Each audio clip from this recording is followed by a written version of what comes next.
हाँ, आज हम लोग इसी विषय पर, इसी टॉपिक पर बात करने वाले हैं कि क्या अब आपको यूजीसी नेट या फिर सीएसआईआर नेट जैसे बड़े डिफिकल्ट एग्जामिनेशंस को क्वालिफाई करने की ज़रूरत नहीं पड़ेगी।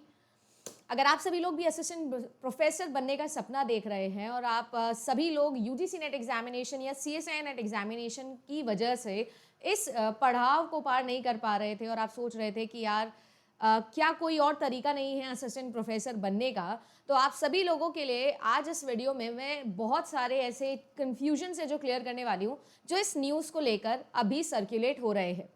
ये न्यूज़ कल की है और जैसे ही ये ड्राफ्ट यूजीसी के वेबसाइट पर रिलीज़ हुआ, तमाम वीडियोस इस पर बनने लगे और सब जगह बताने लगा गया कि यूजीसी नेट अब नहीं होगा या सीएसआईआर नेट अब नहीं होगा, ऐसा होगा, वैसा होगा।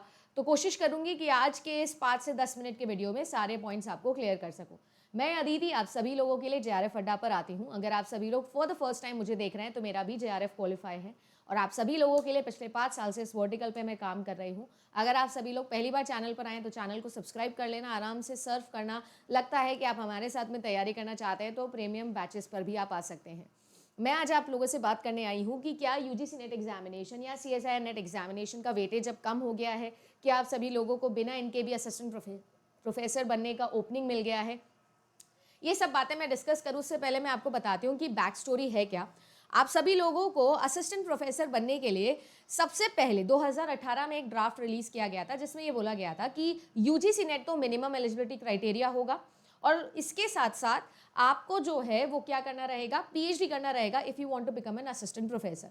उसके बाद में 2022 में एक ड्राफ्ट रिलीज किया गया जिसमें इस सारी सिचुएशन को नलिफाई करने की बात की गई। आई मीन 2023 तक इसको पोस्टपोन किया गया कोविड की वजह से और अब फाइनली ये बोला गया कि आपको अगर असिस्टेंट प्रोफेसर बनना है तो आपके लिए पीएचडी मैंडेटरी नहीं है।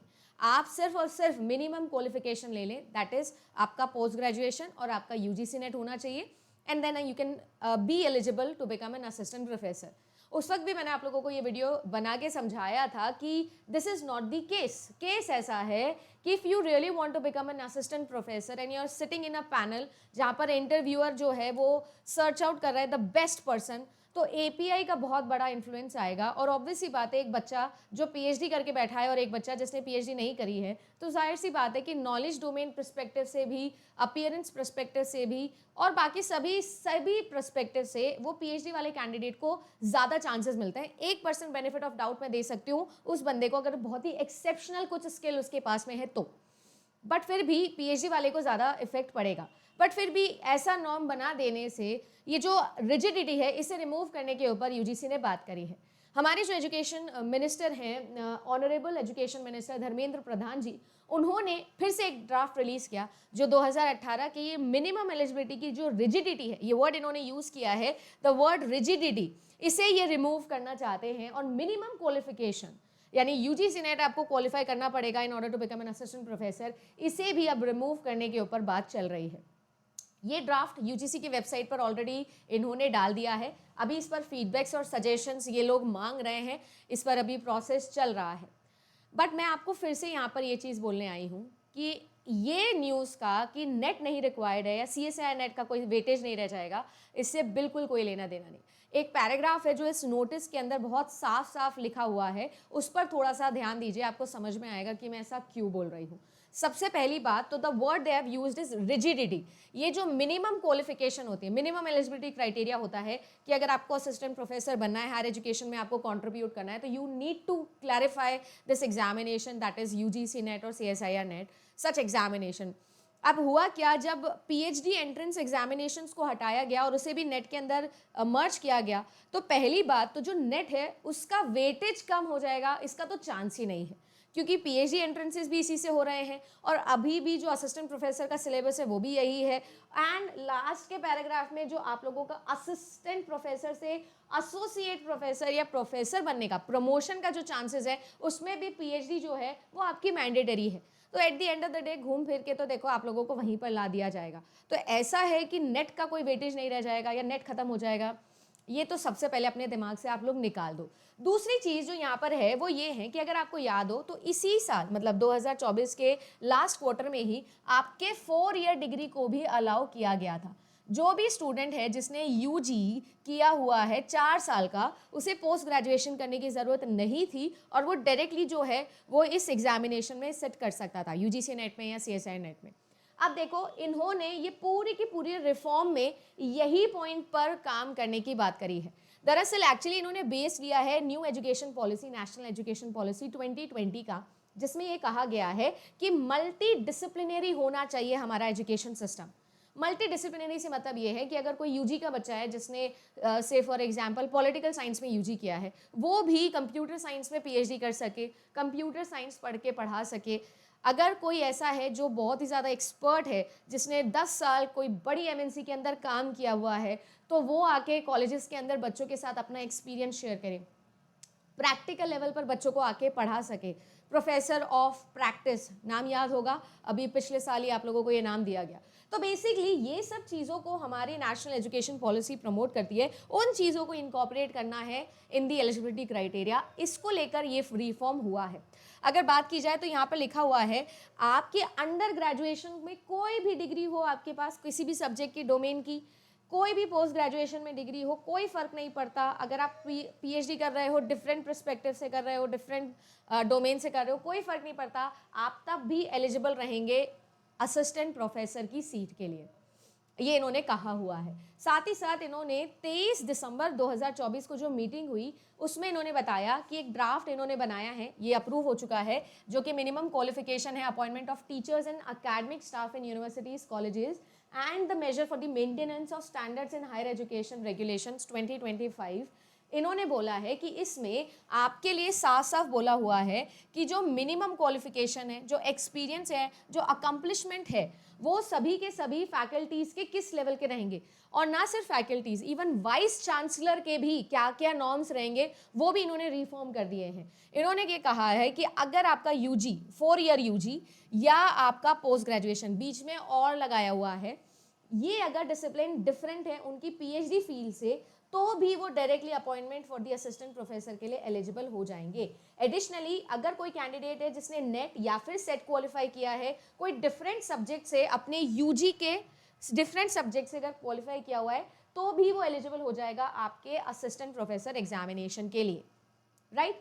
साथ ही साथ ये फ्लेक्सिबिलिटी देना ज़रूरी है सो दैट अलग अलग मल्टी डिसिप्लिनरी और अक्रॉस डिसिप्लिनरी लोग जो है वो आ सके और अपना योगदान दे सके हायर एजुकेशन के स्टैंडर्ड्स को इम्प्रूव करने के लिए। तो यहाँ पर बात बहुत साफ है कि क्या नेट रिक्वायर्ड नहीं है या आप नेट की तैयारी नहीं करनी पड़ेगी या ऐसा है। तो देखिए, जिसने 4 साल का यूजी डिग्री किया है और वो पीएचडी कोई डिफरेंट डोमेन में कर लेता है, तो भी वो असिस्टेंट प्रोफेसर के लिए एलिजिबल है, ऐसा इसमें नॉर्म में कहा गया है। साफ साफ इस पैराग्राफ के नॉर्म मैं आप लोगों के लिए रीड कर रही हूँ, दोबारा बोल देती हूँ। The new draft norm state that the candidate with 4 year under graduate और post graduate degree in discipline different from their PhD field will still be eligible for appointment of the assistant professor irrespective of their subject, जो भी उनका रहा हो, जिस subject में उन्होंने PhD करी है उस सब्जेक्ट के साथ में जो है वो असिस्टेंट प्रोफेसर के लिए एलिजिबल हो जाएंगे। और यही चीज़ ऑलरेडी चल रही थी। अगर आपने यूजीसी नेट एग्जामिनेशन का इस बारी का फॉर्म भरा हो तो आपको पता होगा 3 कैटेगरीज के अंदर सिलेक्शन होते हैं अब, only PhD, PhD plus net और आपका जेआरएफ, राइट। अगर मैं ओनली पीएचडी की बात करूं तो ओनली पीएचडी के लिए आप 1 साल के लिए आपके पास ये सर्टिफिकेशन रहता है, 1 साल के अंदर अंदर एडमिशन लेना है सॉरी। पीएचडी या नेट के लिए अगर कैटेगरी 2 के लिए आप क्वालिफाई करते हो तो आपका नेट तो जिंदगी भर के लिए एलिजिबल रहोगे आप उसमें। जो आपका ओनली पीएचडी वाला पार्ट है उस वजह से आपको अगले 1 साल के अंदर अगेन एडमिशन लेना है पीएचडी के अंदर। कोई भी बच्चा जो यूजी करके 4 साल की यूजी डिग्री करके और बनना चाहता है असिस्टेंट प्रोफेसर, काम करना चाहता है, तो वो नेट के द्वारा सिर्फ और सिर्फ पीएचडी के लिए एलिजिबल हो सकता है, डायरेक्टली असिस्टेंट प्रोफेसर के लिए एलिजिबल नहीं हो सकता। तो जब वो पीएचडी करेगा तो वो असिस्टेंट प्रोफेसर के लिए एलिजिबल होगा, यही इसमें बोला गया है। तो ऐसा कुछ भी कोई बड़ा डिफरेंस नहीं आया है, ये मैं क्लैरिफाई करने के लिए वीडियो बना रही हूँ। उम्मीद करती हूँ कि मैं सही पढ़ पा रही हूँ और आपको सही समझा पा रही हूँ। अगर आपके और कोई व्यू पॉइंट है या कोई और पॉइंट है जो आप ऐड करना चाहते हो इस न्यूज़ में, इस फॉर्म में, तो ज़रूर कमेंट सेक्शन आप लोगों के लिए हमेशा ओपन है, बताइएगा। इसके अलावा अगर मैं बात करूँ तो यहाँ पर टोटली इन्होंने ये बोला है कि जो आप लोगों के अपॉइंटमेंट्स ऑफ असिस्टेंट प्रोफेसर है, इसके अलावा वाइस चांसलर है। हायर एजुकेशन के अंदर जो भी सारे कॉन्ट्रीब्यूटर्स होते हैं उन सबकी एलिजिबिलिटी या मिनिमम क्वालिफिकेशन को लेकर रिजिडिटी को रिमूव करते हुए मल्टी डिसिप्लिनरी वर्ड को ऐड करने के लिए यहाँ पर एफर्ट्स डाले जा रहे हैं, जो कि नेशनल एजुकेशन पॉलिसी 2020 के ऊपर आधारित है।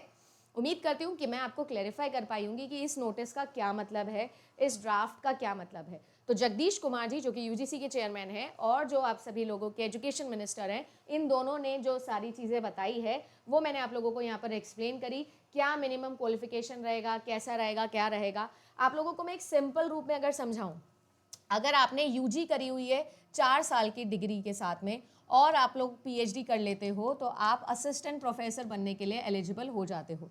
अगर आपने पोस्ट ग्रेजुएशन किया हुआ है और आप पीएचडी कर लेते हो तो भी आप असिस्टेंट प्रोफेसर बनने के लिए अब एलिजिबल हो जाते हो। अगर आपने पोस्ट ग्रेजुएशन किया है, आपने नेट क्वालिफाई किया हुआ है तो भी आप एलिजिबल हो असिस्टेंट प्रोफेसर बनने के लिए। अगर आप सभी लोगों ने ओनली पीएचडी किया हुआ है, ओनली पीएचडी मतलब अपने यूजी के तुरंत बाद ही होगा या तो या पीजी के तुरंत बाद ही होगा, तो भी आप एलिजिबल हो जाते हो। कुल मिला के यही 3 नॉर्म्स थे, यही अभी भी हैं। अगर आप सभी लोग अपने फील्ड में एक्सपर्ट हो, आपको 10 साल से ज़्यादा का एक्सपीरियंस है किसी फील्ड में, किसी एमएनसी में या किसी बहुत इवन प्राइवेट ऑर्गेनाइजेशन में भी आपने 10 साल से ज़्यादा का समय दिया है and you have called expert in that arena, तो आप प्रोफेसर ऑफ प्रैक्टिस नेम से भी एलिजिबल हो रहे हो असिस्टेंट प्रोफेसर के लिए। ये सारी की सारी कैटेगरीज है जो आप लोगों के लिए यहाँ पर एलिजिबिलिटी बना दी गई है, ये आप लोगों से बोला जा रहा है। अब बात आती है कि ये तो हो गई, बट प्रमोशन के लिए फिर से इन्होंने पीएचडी मैंडेटरी किया है और मैं ये बोलना चाहूँगी कि ये यूजीसी नेट एग्जामिनेशन है वो आपको देना ही पड़ेगा, बिकॉज आपकी पीएचडी एंट्रेंसेस नेट पे डिपेंडेंट है। तो एक्चुअली में कभी कभी मुझे ऐसा लगता है कि इतने बड़े लेवल पर बैठे लोग पर पता नहीं क्यों सीधी सीधी बात नहीं बोलते, फिर गोल घुमा फिरा के वो उसी पॉइंट पे ले जाते हैं। अरे भाई, जब पीएचडी करनी है और पीएचडी करने के लिए सारे एंट्रेंसेस बड़े सभी यूनिवर्सिटीज एंड कॉलेजेस के आपने नेट एग्जाम को बना दिया है, तो what this is different for, right? Any which ways, ये था आप लोगों का नोटिफिकेशन। उम्मीद करती हूँ कि मैं आपको समझा पाई होंगी। अच्छे से मन लगा के पढ़ाई करो। यस, ये ज़रूर है कि जिनकी 4 साल की यूजी डिग्री है और किसी भी डिसिप्लिन से है, वो पीएचडी करना चाहता है किसी और डिसिप्लिन से, वो आप करिए। और ये चीज़ इस नॉर्म का वेट नहीं करना था आपको, ये पहले से हो चुका था। उम्मीद करती हूँ वीडियो पसंद आया होगा। कमेंट करके ज़रूर बताइएगा अगर आपका कोई डाउट रह जाता है तो, और ये भी बताइएगा कि अगर कोई पॉइंट इसमें मुझे ऐड करना चाहिए तो। धन्यवाद। वीडियो लाइक ज़रूर कर दीजिएगा, कमेंट ज़रूर करिएगा कि कैसा लगा।